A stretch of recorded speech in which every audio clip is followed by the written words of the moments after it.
오늘은 사도행전 강의 네 번째 시간 베드로의 설교라고 하는 제목으로 여러분들과 함께 말씀을 나누겠습니다.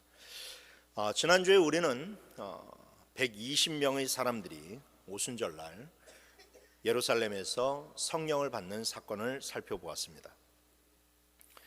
성령을 받게 된 제자들은 완전히 딴 사람으로 변화가 되었죠.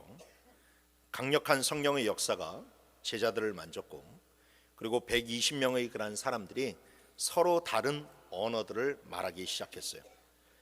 정말 인류 역사에 있어서 큰 역사적인 분기점이 만들어지는 사건이었습니다. 거시적인 그런 관점에서 보게 되면 오순절 사건은 바벨탑으로 인하여서 흩어졌던 열방이 하나님께로 돌아오게 되는 길이 열리게 되는 사건이었어요. 사도행전 2장 8절서부터 11절 말씀을 보게 되면 당시 오순절을 지키기 위해서 각국에서 예루살렘으로 몰려든 사람들의 그 국적들이 거기에 나열이 되어 있습니다. 지도를 보시게 되면 그 당시 이 사도행전 2장 8절서부터 11절에 나와 있는 그 나라들의 그 위치를 이 지도에 이렇게 기록해 놓고 있는데, 이는 앞으로 복음이 뻗어나갈 것을 보여주는 그러한 움직임이었어요. 국적과 언어가 달라도 복음이 전파되는 곳에 예수 그리스도라고 하는 이름으로 교회가 세워지는 것을 보여주는 증거였습니다. 물론 이 후에 제자들과 또 사도 바울과 같은 그런 사람들이 이렇게 선교 여행을 가서 사람들에게 복음을 전하게 될 것이지만, 그러나 이미 그에 앞서 오순절날 세계 각국에서 모여든 그러한 사람들에게 복음이 전파되었고, 그 사람들을 통하여서 복음이 확산되어 가고 있는 것을 보여주는 것입니다. 또한 오순절 사건은 미시적인 그런 관점에서 보았을 때 제자들에게 성령의 능력을 확인시켜주는 사건이었어요. 이미 언급한 여러분들도 잘 알듯이 예수님께서 제자들에게 승천하시기 전 너희들은 땅끝까지 이르러 내 증인이 되라 라고 하면서 그런 명령을 내려주셨습니다. 그러나 그 명령을 받았을 때까지만 해도 제자들은 매우 회의적인 반응을 보였죠. 왜 그렇습니까? 땅끝까지 복음을 전하라고 하는 그 명령은 보통 명령이 아니기 때문에 그렇습니다. 난 교육을 제대로 받지도 못했는데, 난 언어도 제대로 할 줄 모르는데, 그리고 나는 돈도 부족한데, 나는 말주변도 없는데, 지금 사람들이 예수를 믿는 사람들을 잡아서 가두겠다라고 하는 그런 사회적인 분위기가 흉흉한데, 그리고 로마 사회는 모든 무속 종교와 그 다음에 거짓 신들로 둘러싸여 있는데, 그리고 나는 예수님처럼 능력도 없는데 어떻게 내가 땅끝까지 이르러 주님의 큰 일을 할 수 있느냐라고 하는 두려움과 회의가 그 제자들의 안에 가득했다라는 것이죠. 근데 예수님이 그들의 그런 마음을 훤히 들여다보시면서 그들에게 그것을 할 수 있는 한 가지 솔루션을 제공하셨습니다. 그것은 바로 무엇이냐? 약속하신 성령을 기다리라는 거예요. 약속하신 성령을 받게 되면 너희들이 고민하는 모든 문제가 다 해결될 것이라고 말씀하셨다라는 것이죠. 그리고 오순절날 정말로 그 약속된 성령이 그들에게 나타났을 때에 그들의 그런 삶 가운데, 그들의 심령 가운데 놀라운 변화가 생겼고, 그들에게 성령의 능력이 임하게 되었습니다. 성령을 받는 순간 그들은 내가 정말로 쓸데없는 것을 가지고 고민하면서 시간을 낭비했구나, 그것을 그들이 뼈저리게 알게 되었다. 내가 성령 충만해 보니까 왜 이전에 돈이 없다라고 고민했지? 왜 내게 능력이 없다고 고민했지? 왜 사회가 그렇게 불안하다고 내가 왜 고민했지? 그런 모든 것들이 다 해결되게 되었다. 여러분, 그래서 성도는 성령 충만해야 됩니다. 문제가 생기면 고민하고 아파하는데 시간을 낭비하지 마시고, 여러분 기도의 자리로 나와서 성령께 지혜를 구하시고 답을 구하시길 바랍니다. 성령이 지혜를 주시고 능력을 주시고 나를 변화시키시면 모든 나의 고민이 다 사라지고 해결될 것을 믿으시길 바랍니다. 120명의 그런 사람들이 일제히 각 나라의 방언으로 말하자 예루살렘에 모여있던 수많은 사람들이 다 깜짝 놀라게 되었어요. 그런데 여러분, 꼭 놀란 사람만 있는 것은 아니었습니다. 성경을 보니까 어떤 사람들은 제자들이 새 술을 먹고 취해서 전다라고 조롱하는 사람들도 있었습니다. 베드로는 그들의 말을 듣고 참으로 답답하면서 강한 어조로 이야기했습니다. 지금 시간이 제3시고, 그러니까 오전 9시밖에 안 됐고, 그리고 지금 이곳은 하나님의 성전인데 어떻게 너희들이 술 취함을 이야기할 수 있느냐라고 하면서 그들을 강하게 질타했어요. 여러분, 예수 믿는다고 다 하나님의 일을 이해할 수 있는 것이 아닙니다. 여러분, 교회에 다닌다고 다 하나님의 일을 이해할 수 있는 것이 아닙니다. 여러분, 성령 받아야 하나님의 일을 이해할 수가 있는 거예요. 성령 충만해야 하나 될 수가 있고, 성령 충만해야 무엇이 하나님의 뜻이고 무엇이 하나님의 일인지를 분별을 할 수가 있어요. 그런데 성령 충만하지 않으면 늘 하나님의 일을 자기의 이성적인 그런 생각으로 사사건건 지적하고 방해하는 해방꾼이 될 수 있다는 것을 우리는 분명히 인식해야만 됩니다. 그래서 베드로는 지금 벌어지는 일이 도대체 어떤 일이 벌어지고 있는지에 대해서 설교를 하기 시작합니다. 베드로의 설교는 두 가지의 그런 대지로 이야기하면서 왜 우리에게 하나님께서 성령을 주셨는지, 그리고 성령은 우리 가운데서 어떤 일들을 행하시는지에 대해서 그는 강력하게 설교를 했어요. 그래서 오늘 우리가 베드로가 성령에 관하여서 한 이 설교를 함께 살펴보면서 우리 모두가 은혜를 나누는 시간이 되기를 주님의 이름으로 축원합니다. 첫 번째로 베드로는 성령은 우리의 시각을 바꾸어 놓는다라고 이야기해 주었고 있습니다. 성령은 우리의 무엇을 바꾼다? 시각을 바꾼다라는 것. 시각. 오늘 본문 16절 18절 말씀해 보십시오. 16절 18절 말씀해 보니까 이는 곧 선지자 요엘을 통하여 말씀하신 것이니 일러스되 하나님의 말씀하시기를 말세에 내가 내 영을 모든 육체에 부어주리니 너희의 자녀들은 예언할 것이요 너희 젊은이들은 환상을 보고 너희 늙은이들은 꿈을 꾸리라. 그때에 내가 내 영을 내 남종과 여종들에게 부어주리니 그들이 예언할 것이다 라고 이야기합니다.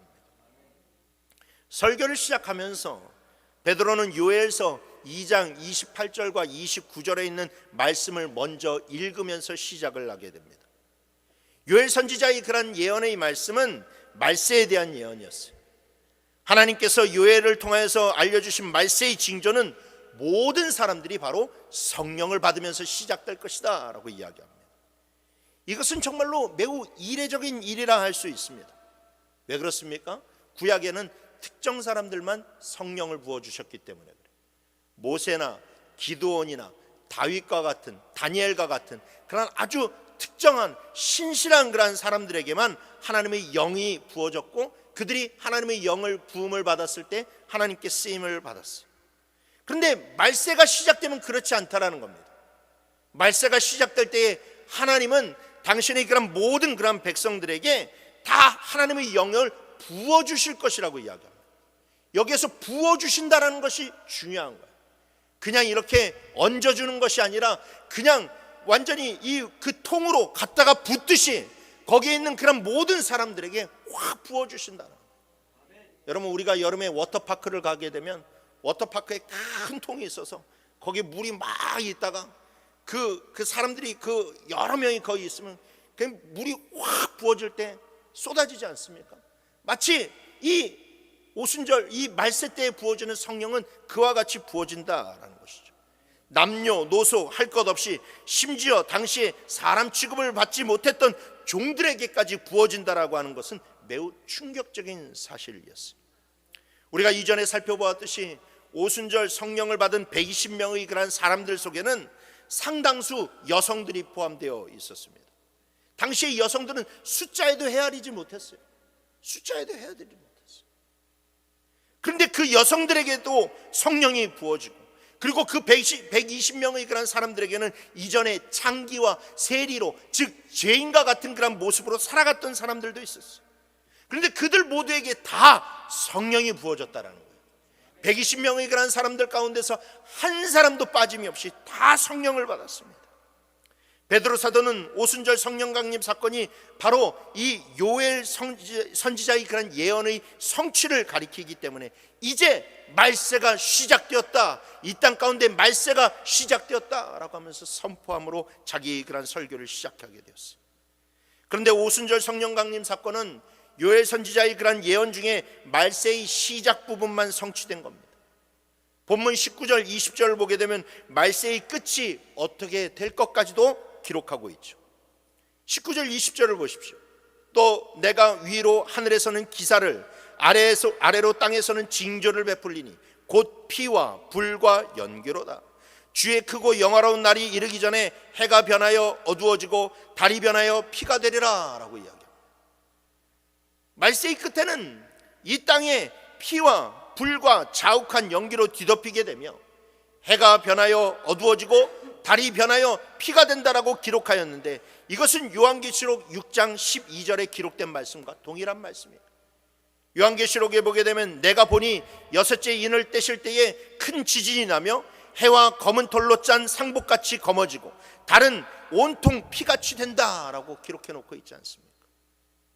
이것은 다 성경에서 똑같이 한결같이 정말로 선포하는 것이고, 그리고 성경의 예언 가운데 유일하게 아직까지 성취되지 않은 예언이에요.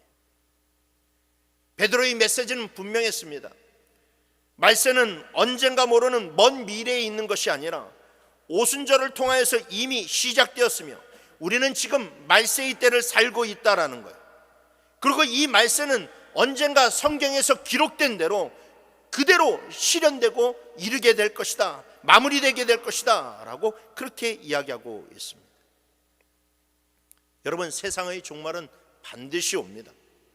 그리고 그 종말의 모습은 우리가 생각하는 것 이상으로 끔찍한 모습이 될 거예요. 과연 이 끔찍한 결말을 앞두고 있는 우리들은 어떻게 살아야만 될까요? 이것이 바로 베드로가 오순절에 모인 수많은 청중들에게 던진 화두였어요. 그리고 베드로는 하나님께서 이 말세의 때를 위해서 성령을 주셨다라고 외칩니다. 성령을 받게 되면 말세에 대한 해석이 달라진다는 것이죠. 말세에 대한 시각이 변하게 된다는 거예요. 여러분, 말세라는 말을 들으면 예수를 믿는 사람이건 예수를 믿지 않는 사람이건 다 두렵고 부정적인 이미지를 얻게 됩니다. 여러분, 예수 믿지 않는 세상 사람들이 앞으로의 날들을 그린 것들, 말세를 위해서 그린 것, 영화나 그런 것들을 여러분들 보시게 되면 하나같이 다 어둡고 다 두렵고 다 멸망으로 쌓여져 있는 것을 볼 수 있지 않습니까? 그게 여러분 모든 사람들이 가지고 있는 말세에 대한 관념이라는 거예요. 말세하면 종말, 전쟁, 심판, 이런 이미지들만 가득하게 된다는 것이죠. 그런데 사람이 성령을 받으면 더 이상 말세는 우리에게 있어서 그런 절망적인 것으로 다가오지 않는다라는 것이죠. 성령 충만한 자들은 말세를 희망으로 살아간다라는 거예요. 성령 충만하게 되면 말세를 살아갈 때 소망으로 살아가게 된다라는 것이죠. 요엘 선지자는 자녀들은 예언할 것이고 젊은이들은 환상을 보고 늙은이들은 꿈을 꿀 것이라고 이야기하였습니다. 이게 말세의 현상이에요. 여기에서 말하는 예언, 환상, 꿈은 본질상 한 가지를 의미하고 있어요. 그 한 가지는 무엇이냐? 바로 비전입니다. 비전. 성령 충만하면 비전이 생긴다라는 거예요. 그리고 여기서 말하는 비전은 내가 그냥 내 앞날에 대한 내 취업에 대한 그런 꿈이 아니라 마지막 날을 소망으로 바라보는 것을 의미해요. 마지막 날을 소망으로 바라보는 거예요. 성령을 받게 되면 말세가 심판의 날로 여겨지는 것이 아니라 하나님의 나라가 이 땅에서 완전히 완성되는 날로 보이게 된다는 겁니다. 말세의 날은 내가 죽는 날이 아니라 그토록 뵙고 싶었던 주님의 얼굴을 뵈는 날이요, 슬픔과 아픔이 이 땅 가운데서 사라지는 날이 된다는 거예요. 이것이 바로 성령 받은 자가 공통적으로 품게 되는 비전이라는 것이죠. 성령을 받은 사람은 그날부터 그 마지막 날을 바라보는 시각이 생기게 되고 그 마지막 날을 위해서 살아가는 존재가 된다라는 거예요. 그 마지막 날을 위해서 열심히 일하면서 살아가게 된다는 것이죠. 내가 그날 주님을 만났을 때 내가 부끄럽지 않은 모습으로 주님을 만나기 위해서 열심히 신앙생활을 하는 것이고, 그날에 내가 더 많은 영혼들을 천국으로 인도하기 위해서 내가 열심히 사역하고 전도하게 되는 거예요. 그게 여러분 말세 때 부어주시는 성령의 비전이라는 것이죠. 여러분, 성령 받으면 시각이 변합니다. 맨날 땅만 바라보면서, 맨날 오늘만 바라보면서 한숨 짓던 자들이 성령 받으면 10년을 내다보고 20년을 내다보고 심지어 내가 죽고 난 이후의 삶까지도 내다보게 된다. 그리고 그 시선은 종말, 즉 하는 예수 그리스도께서 이 땅에 내려오실 그 날을 바라보게 된다는 것이죠. 그래서 여러분, 성령 받지 못한 사람은 오늘만을 위해서 오늘만 살다가 죽지만, 성령 받은 사람은 내일을 꿈꾸면서 살다가 가는 거예요. 본문에서 가장 인상 깊은 것은 성령이 임하면 늙은이들이 꿈을 꾼다라는 거죠. 여러분, 연세 드신 분들에게 꿈과 비전이라는 것은 잘 어울리지 않는 단어가 될 수 있어요. 이제 은퇴를 해서 내가 삶의 현장에서 좀 벗어나게 되고, 내가 나이가 들어서 질병이 생기고 몸이 연약해지게 되면 이 마음 가운데서, 우리들이 그런 생각 가운데서 꿈을 품는다, 비전을 품는다, 이런 것들은 정말로 연세 드신 분들에게 어울리지 않는 그런 단어가 될 수 있습니다. 그런데 여러분, 내가 쇠약해진다고 해서 하나님의 비전이 쇠약해지는 것이 아닙니다. 내가 죽는다고 인해서 하나님의 비전이 끝나는 것이 아니에요. 그래서 성령 받은 사람은 아무리 나이가 먹어도 내가 죽은 다음 후의 일들까지 바라보게 되는 거예요. 하나님이요, 가나안 땅을 앞두고 모세를 부르다가 이제 내가 너를 데려가겠다라고 얘기했어요. 진짜 코앞에 가나안 땅이 있었어요.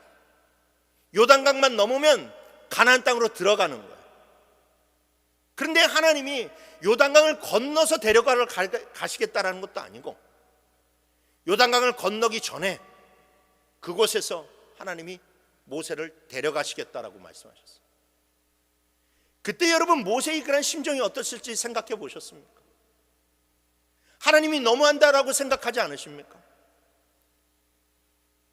정말 여러분, 얼마 안 돼요. 지금 여기 사진을 하나 보시게 되면 저게 느보산에서 바라본 맞은편의 가나안의 그런 전경이에요.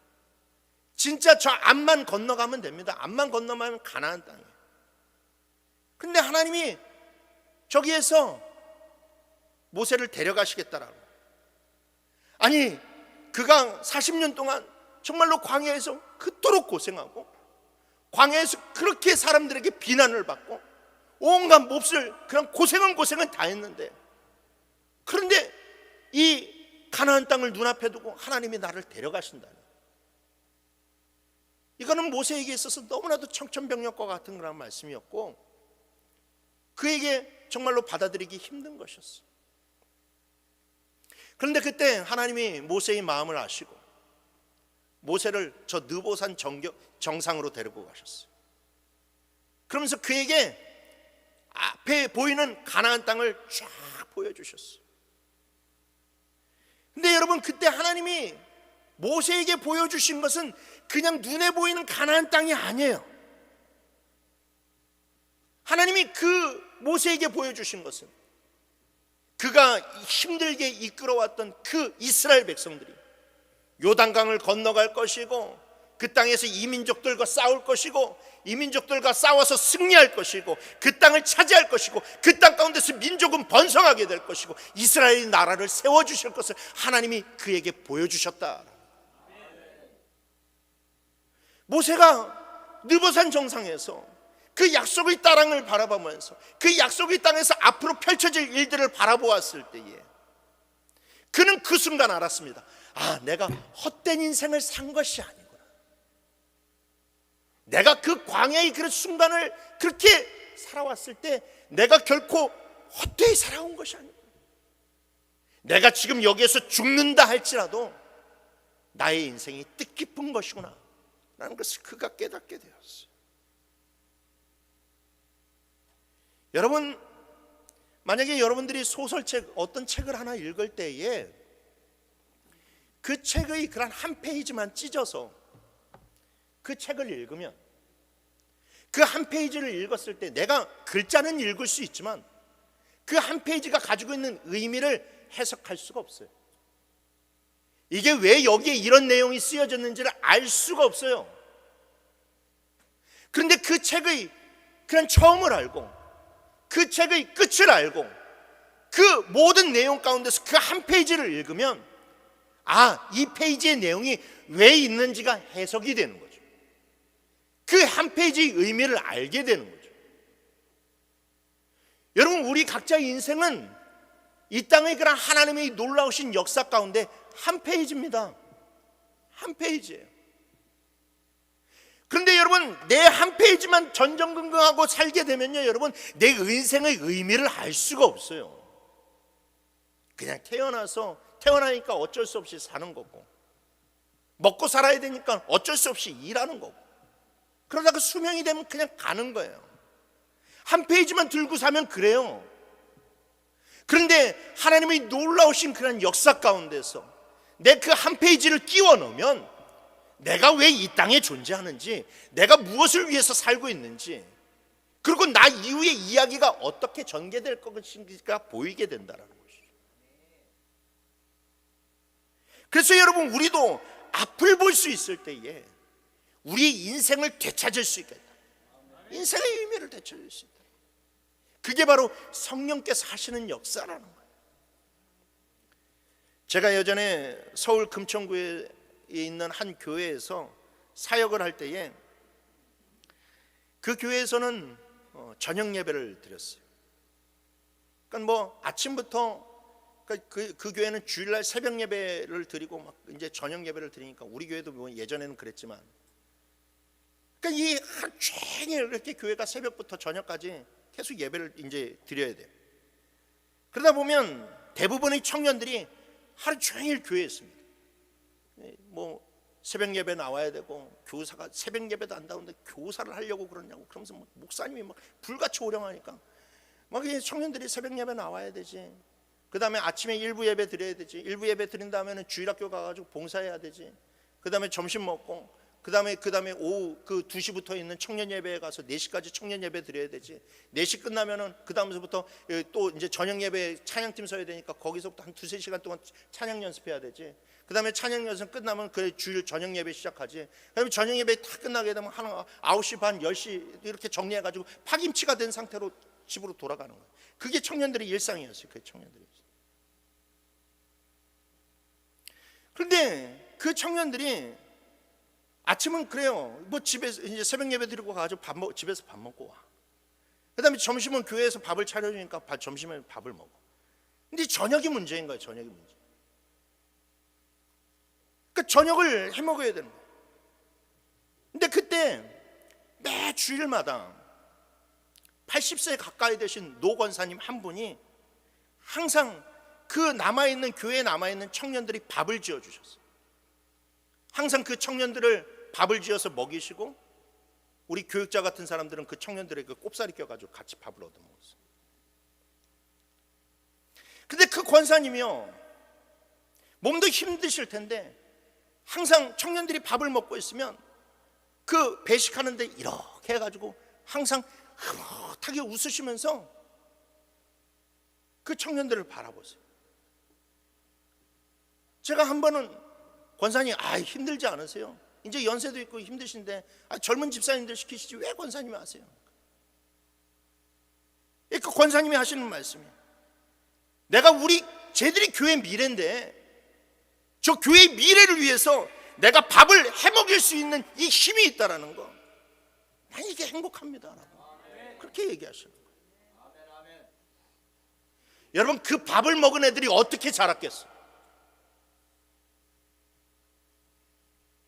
뭐 잘은 모르겠지만 이미 뭐 한 20년 전의 이야기니까 그 권사님이 천국 가셨을 수도 있죠. 권사님은 비록 천국에 가셨을지 모르겠지만 그 밥을 먹은 애들은 어떻게 했느냐, 그 신앙을 몸소 뼈저리게 그들이 경험하고 그 따뜻한 밥을 먹은 애들이 어떻게 자라게. 오늘 이 자리에 우리 신명옥 권사님이 중국에서 어릴 적부터 키운 그런 제자들이 또 어엿한 그런 청년이 되어서 저렇게 잘 앉아 있는데, 여러분, 사랑으로 밥을 먹이고 사랑으로 키우면요 반드시 하나님의 은혜 가운데서 저렇게 아름다운 사람들로 태어납니다. 그리고 저들이 또 교사가 될 거고, 또 그들이 받은 대로, 배운 대로 하나님의 나라를 위해서 일할 때에 여러분, 주의 복음은 흥황하는 거예요. 주의 교회는 커갈 수밖에 없는 거예요. 여러분, 소망으로 앞날을 바라보면 어떤 일을 하든지 힘들지 않지만, 앞을 내다보지 못하고 소망이 없으면요 여러분, 일주일에 한 번 하는 식당 봉사도 버거워요. 내가 왜 이걸 해야 되는데, 저 사람 지금 오늘 저 사람 당번인데 왜 내가 지금 해야 돼, 이런 말들이 나온다라는 거예요. 앞날이 없으니까, 앞날에 대한 소망이 없으니까. 저는 우리 교회가 이렇게 앞날을 내다보는 시각이 있기를 원합니다. 저는 우리 교회에 있는 모든 성도님들이 정말로 어린아이서부터 작년에 노년에 이르기까지 모두 다 앞날을 바라보는 그런 소망과 비전이 넘치기를 원합니다. 그래서 진짜 주님 오실 그날까지 생생하게 이 땅에서 복음을 증거하는 교회와 성도들이 되기를 주님의 이름으로 축원합니다. 두 번째로, 성령은 예수를 만나게 해준다라고 베드로는 강력하게 이야기했어요.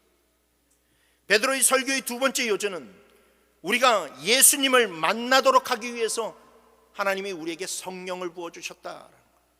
여러분, 그렇습니다. 성령 받으면요 내 가운데서 가장 뚜렷하게 나타나는 변화는 무엇이냐, 바로 내가 예수를 만나게 된다라는 거예요. 성령 받으면 막 뭐 뒤집어지고 그런 것이 아니라, 성령 받으면 내가 예수 만나게 되는 거예요. 신앙생활은 무엇보다 예수 만나야 됩니다. 주의 이름을 부르는 자만이 구원을 얻을 수 있다고 했기 때문에 신앙생활의 알파와 오메가는 예수를 알고 예수를 만나고 예수를 위해서 사는 거예요. 성령 받기 이전과 성령 받은 이후의 베드로에게 나타난 확실한 변화는 베드로가 예수님이 누구인지를 알게 되었다라는 것이죠. 이전에 그는 예수님을 알지 못했어요. 예수님의 제자였지만, 예수님과 맨날 먹고 자고 하는 그런 생활을 했지만, 그러나 예수님의 뜻을 알지도 못했고 예수님이 누구인지도 이해하지 못했어요. 그런데 오순절 성령을 그가 받은 순간 예수님이 누구인지를 완전히 깨닫게 되었어요. 예수님이 하셨던 말씀들도 다 깨닫게 되었어요. 예수님이 무엇을 위해서 사는지를 그가 다 알게 되었어요.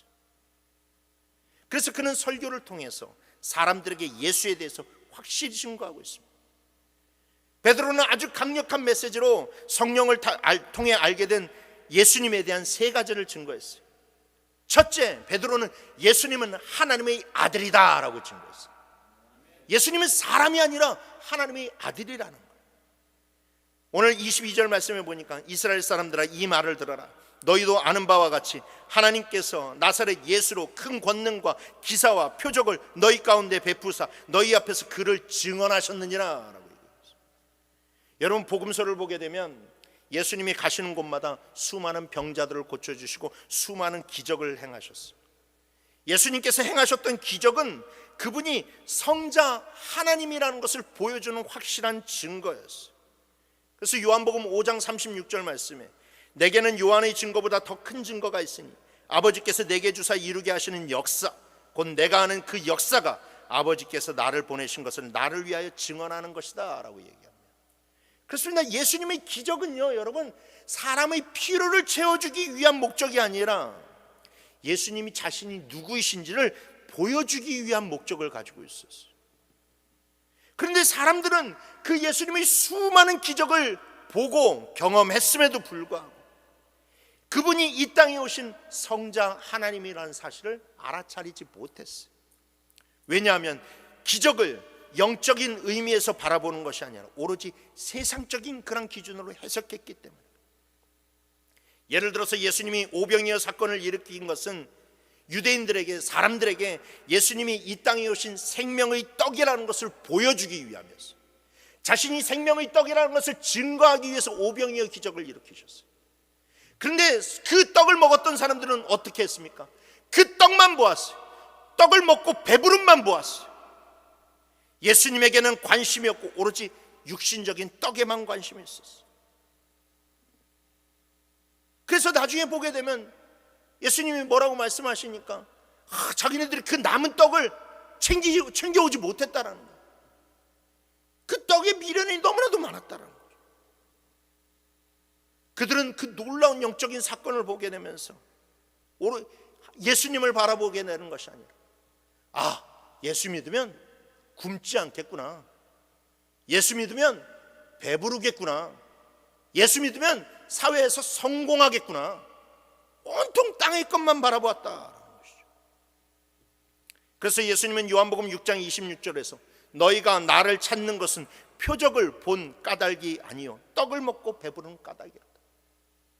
표적이 무엇입니까? 예수님이 하나님의 아들이라는 것을 증거하는 것을 얘기해요.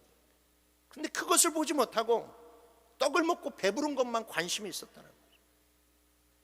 그런데 성령이 그에게 임했을 때, 사람들에게 임했을 때 모든 것을 바꾸어 놨어요. 베드로는 성령을 통해서 성경 전체가 예수님에 대해서 말하고 있다는 사실을 깨닫게 되었어요. 이 성경이 내가 먹고 사는 것에 대해서 말하는 것이 아니라, 이 성경이 내가 세상에서 잘되고 못되고를 말하고 있는 것이 아니라, 이 성경이 무엇에 대해서 이야기하고 있다? 예수님에 대해서 이야기하고 있구나. 그가 그것을 깨닫게 되었다는 거예요. 그래서 예수를 알고 예수를 믿는 것이, 만나는 것이 인생의 가장 시급한 문제라는 것을 그들이 알게 되었어요.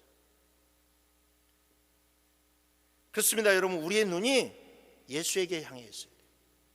기적이나 땅의 일이 아니라 예수님에게 있어야 돼요. 여러분, 우리가 성령 받지 못하면요, 죄다 성경을 읽으면서 이런 기적이 나에게도 일어나겠지, 이런 기적이 나의 삶 가운데서 일어나겠지, 죄다 이런 것밖에 없어요. 그런데 여러분, 성경을 읽어서 우리는 예수 만나야 돼요. 성경을 통해서 예수님이 어떤 분인지를 알아야 되고, 성경을 통해서 예수님의 인격이 무엇인지를 배워야 돼요. 그리고 그분의 관심이 어디에 있는지를 우리가 알아야 돼요. 그래야 여러분 예수 만나는 거고 예수의 사람이 되는 거예요. 예수의 일을 할 수가 있는 거예요. 매일 성경 보는데 내가 복 받을 것만 관심이 있고, 나의 성공만 관심이 있고, 나의 질병의 문제에만 관심이 있으면 여러분, 그건 성경을 잘못 보는 거예요. 그러니 여러분, 우리가 성령을 통해서 하나님의 말씀을 바로 알고 예수를 바로 알아서 그 위대하심과 그분의 인격과 그분의 사역에 관심을 갖는 자들이 되길 주님의 이름으로 축원합니다. 두 번째로 베드로는 십자가에 죽으신 예수님을 증거했어요. 자, 오늘 23절 말씀에 보면 그가 하나님께서 정하신 뜻과 미리 아신 대로 내준 바 되었거늘 너희가 법 없는 자들이 손을 빌려 못 박아 죽였다라고 얘기합니다. 여러분, 유대인들은 처음에 예수님을 보았을 때 열광했어요. 수많은 사람들이 예수님을 따라다니지 않았습니까? 예수님이 예루살렘에 입성하실 때까지만 해도 호산나 다윗의 아들이여 라고 하면서 예수님을 찬양했어요. 그런데 어느 순간 갑자기 사람들이 그런 예수에 대한 관심이 싸늘하게 식어버리고 말았어요. 그렇게 열광하던 사람들이 그런 열광의 소리가 어느 한순간 예수님을 향해서 조롱의 소리로 바뀌어버리고 말았어요. 왜 그런 변화가 생겼습니까? 그 이유는 예수님께서 도살장으로 끌려가는 어린 양처럼 묵묵히 십자가를 지셨기 때문에, 그 십자가를 짊어지고 골고다 언덕으로 가는 예수님을 바라보면서 사람들이 관심은 완전히 싸늘하게 식어버리고 말았어요. 그래서 그들이 끝까지 얘기하잖아요. 내가 정말로 하나님의 아들이거든. 그 십자가에서 내려와 봐라. 그러면 우리가 너를 믿겠다. 그들은 왜 예수께서 십자가를 지셔야만 되는지 이해하지를 못했어요. 그러나 여러분, 예수님이 십자가에 달려 돌아가신 것은 오늘 본문에 나와 있듯이 하나님께서 정하신 뜻이었어요. 하나님이 정하신 뜻은 무엇입니까? 독생자 예수 그리스도를 이 땅에 보내서 그의 죽음을 통해 인간의 죄값을 사하시고 그를 부활시킴으로 말미암아 부활 생명을 사람들에게 건네는 것이었어요. 이것은 결코 비밀이 아니라 구약 성경 전체에 나와 있는 핵심적인 메시지예요. 그것 가르치려고 성막이 있었고, 그것 가르치려고 성전이 있었고, 그것 가르치려고 어린 양의 그런 제사의 피가 있었지 않습니까? 그런데 사람들이 그걸 깨닫지 못해. 아무리 이해하려고 해도 예수가 십자가를 왜 짊어져야 되는지, 왜 죽어야만 되는지를 깨닫지를 못해. 왜 그렇습니까? 왜 십자가를 믿지 못합니까? 첫째는 내가 죄인이라고 믿어지지 않기 때문에 그래. 내가 죄인이라고 인정하지 않기 때문에 그래. 여러분, 사람은요 본능적으로 자기가 죄인이라는 것을 인정하지 않습니다. 다른 사람도 죄인이고 나도 죄인이지만 그래도 나는 저 사람보다 조금 낫다라고 얘기해요. 조금 낫다라고. 요즘 여러분 세상의 정치판을 보세요. 똥 묻은 개가 겨 묻은 개를 나무라는 판국 아닙니까? 서로 범죄자들이고 서로 못된 사람들인데 그래도 내가 너보다 낫다라고 이야기해요. 그게 여러분 인간의 본성이라는 거예요. 그게 인간의 본성. 그러니까 나의 죄를 위해서 예수가 십자가에 못 박혀 죽었다고 이게 믿어지지가 않는 거예요. 내가 죄인이라고 생각하지 못하니까. 죄를 위해서는 십자가에 못 박혀 돌아가신 것은 내가 믿어지겠는데 나를 위해서 십자가에 못 박은 것은 이해를 못하는 거죠. 두 번째로 십자가의 모습은, 십자가에 달리는 것은 너무나도 나약한 모습이기 때문에 십자가가 믿어지지가 않아요. 여러분, 사람들은 자기의 허물은 감추고 좋은 점만 드러내려고 합니다. 겸손하고 낮아지는 것은 이 세상에서 지는 것으로 생각해요. 그러니까 내가 한마디를 들었으면 그래도 꼭 갚아줘야 되는 게 인간의 그런 심성이에요. 지면은 나를 밟고 올라오는 게 세상 아닙니까? 그래서 여러분, 우리는 자꾸만 나약해지는 것이 싫어요. 그러니까 그 십자가를 인정하지 못하는 거예요. 그러나 여러분, 우리가 나약하지 않다는 것을 인정하지 않는 그 교만함 때문에 우리가 하나님으로부터 멀어졌다는 것을 반드시 알아야만 돼요. 여러분, 사단이 왜 그 광명의 천사에서 타락했습니까? 하나님과 같아지려고 했기 때문에 타락했어요. 인간이 왜 타락했습니까? 선악과를 따먹으면 하나님과 같이 될 수 있다라고 해서 타락했어요. 그 낮아지지 않으려고 하는 그 본성이 인간으로 하여금 죄를 짓게 만들어버리고 말았다라는 거예요. 그래서 여러분, 우리가 살려면, 우리가 구원을 얻으려면 여러분 낮아져야만 됩니다. 십자가에 우리를 못 박아야 돼요. 여러분, 그리스도를 주라 부르려면, 예수님을 주라 섬기려면 여러분 주님보다 낮아져야죠. 이 말은 즉 무엇이냐?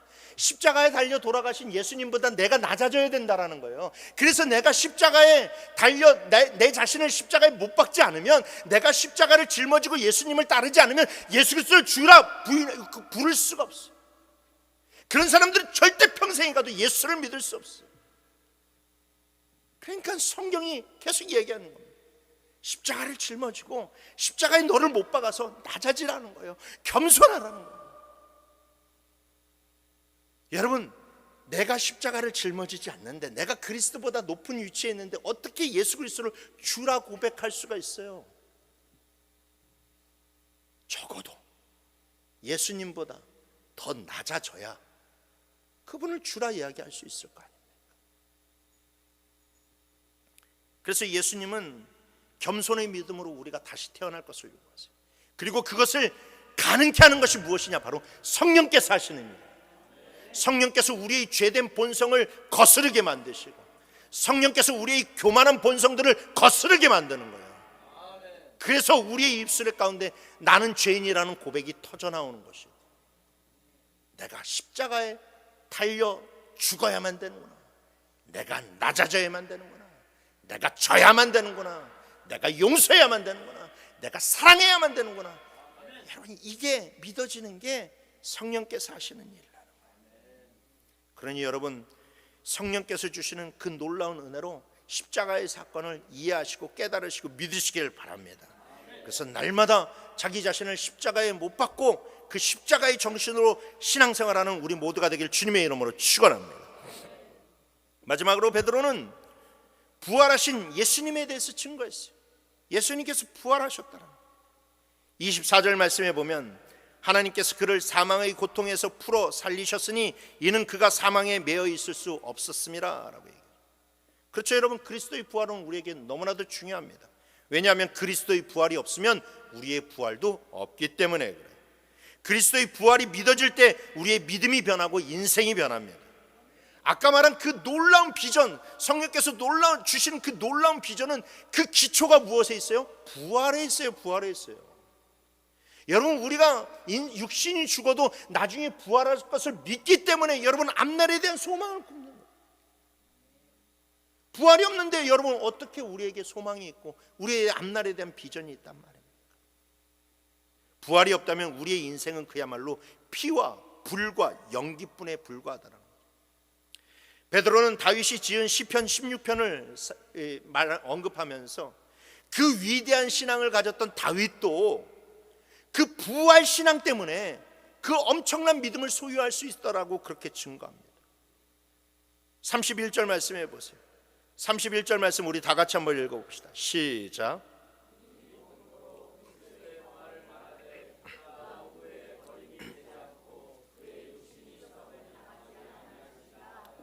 아멘. 다윗은 예수님의 그런 이 땅에 오시기 전에 그런 사람이잖아요. 예수님이 오시기 전 1000년 전에 그런 사람입니다.